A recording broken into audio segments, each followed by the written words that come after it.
শ্রী শ্রী ঠাকুর ও সমস্ত সৎসঙ্গীদের আমার সশ্রদ্ধ প্রণাম। শ্রী শ্রী ঠাকুর বলছেন, নিরবচ্ছিন্নভাবে আদর্শের সেবা করার যে কর্মময় একমুখী ভাব, তাই ভক্তি। আমাদের জীবন হলো এক মহাশক্তি, মহাশক্তির সাগর। সময়চক্রের প্রভাবে সেই শক্তি সাগর জীবনের বুকে ঢেউ হয়ে আছড়ে পড়ে, না শুরু না শেষ, শুধুমাত্র মধ্যস্থলে ভেসে চলা।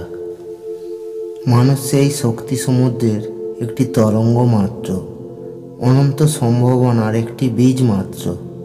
স্বাভাবিকভাবেই তরঙ্গের বাসনা যে সে সাগর হয়ে যায়, আর বীজের আকাঙ্ক্ষা বৃক্ষ হয়ে যায়। যতক্ষণ না বীজ ফুল হতে পারে, সে পূর্ণ নয়, তৃপ্তি, প্রসন্ন, আনন্দ সম্ভব নয়। এ পথে পান্থশালা অনেক আছে, কিন্তু পান্থশালা কোনো ঘর নয়। শেষ লক্ষ্য, শেষ উদ্দেশ্য, পরম আপন ঈশ্বর, এটাই বীজের পূর্ণতা। ঈশ্বর মিলনই শেষ সম্ভাবনা, যার পর আর কোথাও যাবার দরকার নেই, কিছু পাওয়ার নেই। প্রত্যেক মানুষ ততক্ষণ পর্যন্ত দুঃখী থাকবে, শোক পাবে, কষ্ট পাবে, যতক্ষণ না সে ঈশ্বরের ঘরে, পরমপ্রিয়ের ঘরে পৌঁছতে পারছে। যতই সে মান, অর্থ, যশ, সম্পত্তি কামাক না কেন, একটা কাঁটার যন্ত্রণা, কি বারবার আসা যাওয়ার যন্ত্রণা, কিছু না পাওয়ার যন্ত্রণা পেতেই থাকবে। যতক্ষণ সে বীজ থেকে বৃক্ষ, বৃক্ষ থেকে ফুল, আর ফুল থেকে সুগন্ধ হয়ে ছড়িয়ে পড়ছে মুক্ত আকাশে, ফুল পাপড়ি মেলে নাচতে পারছে বাতাসের সাথে, ততক্ষণ তার শান্তি নেই। আগেই বলেছি, মনুষ্য জীবন শক্তির মহাসাগর, আর এই শক্তির তিন রূপ। প্রথম অবস্থা বীজরূপ, যখন কিছুই প্রকট হয়নি। তারপর বৃক্ষরূপ, যখন সব কিছু বিকাশ হয়েছে বা হচ্ছে, কিন্তু এখনও প্রাণশক্তির প্রকাশ হয়নি।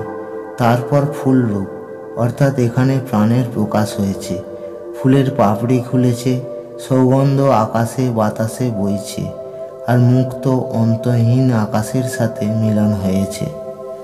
সাধারণভাবে বীজের অর্থ কামবাসনা, বৃক্ষের অর্থ প্রেম ও ফুলের অর্থ ভক্তি।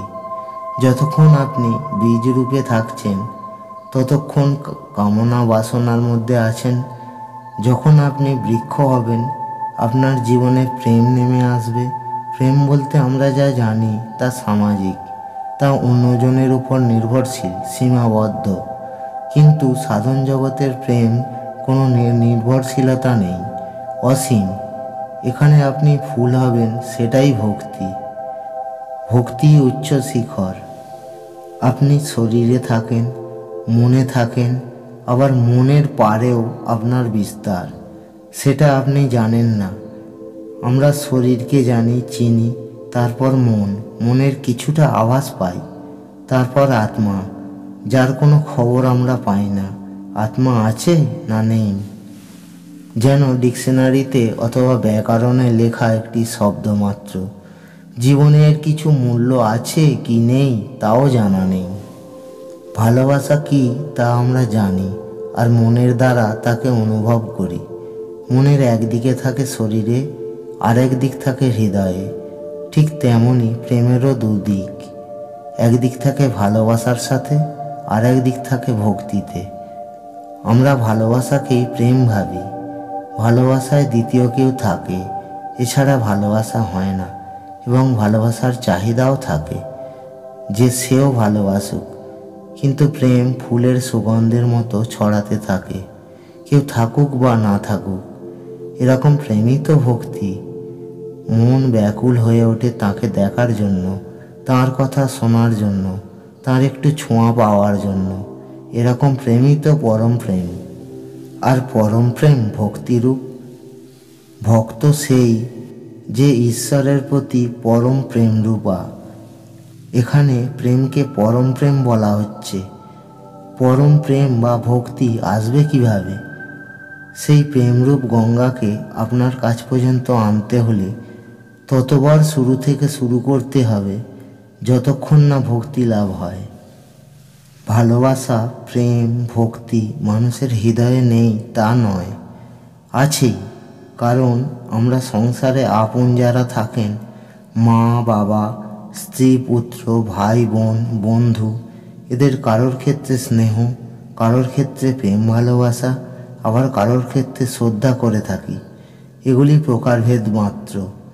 তেমনি সদ্গুরু ও যার যে ইষ্ট তাকেও নিজের করে নিতে হয়, আপন করে নিতে হয়। অনেকে বলে থাকেন যে এতদিন তো নাম ধ্যানাদি করলাম, কই কিছুই তো হলো না। একথা বলার আগে নিজে নিজে একবার চিন্তা করা দরকার যে কতখানি প্রীতি ও আবেগের সঙ্গে অভ্যাস করা হয়েছে। দেখবেন যেমন করে করার তা করা হয়নি, কাজেই ফলও হয়নি। নাম, ধ্যান, কীর্তন ইত্যাদি করার মূলে যদি গুরুর প্রতি প্রেম, ভক্তি বা টানের ঘাটতি থাকে, ওই সব কাজে আনন্দ পাওয়া যায় না। টান যত বাড়ে তত কাজ ভালো হয়। একটা ছোট ছেলে যেমন পড়তে বসতে চায় না, কিন্তু বড়রা তাকে ভুলিয়ে বা বকাবকি করে বা লোভ দেখিয়ে পড়তে বসায়। এইভাবে পড়তে পড়তে সেই একদিন অন্যকে পড়ানোর যোগ্যতা অর্জন করে। আমাদের মনও তেমন চঞ্চল, অবাধ্য। তাকে ধীরে ধীরে অভ্যাসের দ্বারা পথে আনতে হয়। প্রতিদিন নির্দিষ্ট সময় কীর্তন, জপ, ধ্যানাদি করতে হয়। শ্রী শ্রী ঠাকুর বলেন, মৎ কর্মকৃত হলে টান গজায়, অর্থাৎ প্রাণপণে তাঁর কাজ করতে করতে ভালোবাসা বাড়ে। এই কাজ অর্থে কেবল নাম ধ্যানাদি নয়, তাঁর সমস্ত আদেশই যথাযথভাবে পালন করার চেষ্টা করতে হয়। তাঁকে পাওয়ার জন্য ক্ষণমাত্রের ব্যাকুলতা শতবর্ষের অভ্যাস ও ভজন অপেক্ষাও শ্রেষ্ঠ। আমরা সকলেই ভালোবাসার ভিখারি, সকলেই চাই কেউ আমাদের ভালোবাসা দিক। আমরাই বা কতটুকু দিতে পারি, আর কেই বা দেবে? তারাও তো ভালোবাসা পেতে চায়। হাতে গোনা কয়েকজন মানুষই আছেন যারা মানুষকে নিঃশর্ত ভালোবাসা, প্রেম দিয়ে গেছে। শত আঘাত সহ্য করেও তিনি আমাদের ভালোবাসা দিয়েছেন। এজন্যই তো তাঁকে পরম প্রেমময় শ্রী শ্রী ঠাকুর অনুকূলচন্দ্র বলা হয়। এখানে তাঁর অর্থাৎ সদ্গুরুর দীক্ষা নেওয়া মানে তাঁর প্রেমের ভাগীদার হওয়া।